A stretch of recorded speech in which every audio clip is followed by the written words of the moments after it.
Hi, my name's Andy Lazarus. I'm a physician. I take care of mostly older people. I'm an internist and a geriatrics doctor.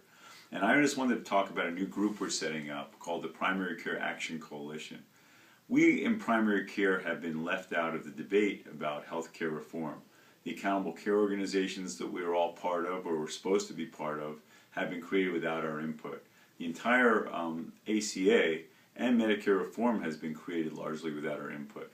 In fact, 85% of primary care doctors say they have absolutely no input into what's going on and no control over their lives.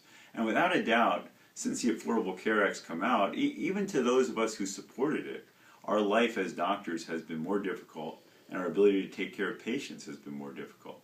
Today I'll be met with a series of papers to sign. It'll be a big stack of papers. And these will be things for home health, face-to-faces, medical equipment, drugs, you name it. I'll have to sign it, read it. From hospice to home health, they require a lot of paperwork.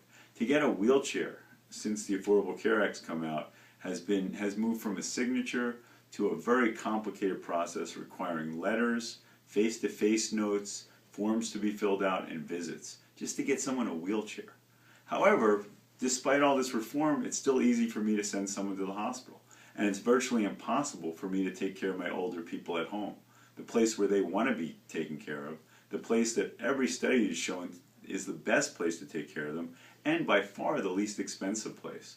So in the opinion of many primary care doctors, reform has moved ahead without our input and in a very, very wrong direction. I wrote a book called Curing Medicare. And in the book, and in the blog that is associated with the book, I've talked about many specifics of where reform has gone wrong, where Medicare has gone wrong, and what we can do to fix that. One of the biggest areas that we're being judged in is what's called quality indicators. We're being told that we have to pass certain indicators to prove that we're practicing quality medicine.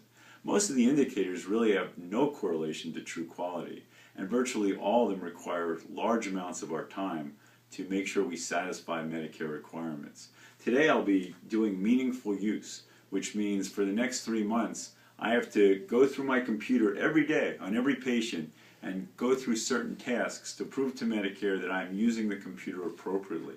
It adds about an hour to an hour and a half to my day every single day just to go through this busy work. Again, with no additional improvement in patient care at all. And I have to do, through my accountable care organization, many activities that have to deal with quality indicators as well. So as reform is moving forward without our input, we are actually going in the wrong direction. Through the PCAC, we want to give primary care doctors a voice. And the way we want to do that is to get as many doctors to sign up as possible. After that, we'll use our clout to target certain reform measures and try to show Congress and CMS that we need to be involved in reform. We'll give them suggestions, and when we don't like something, we'll let them know. And again, with numbers, we'll have some ability to influence either politicians or administrators.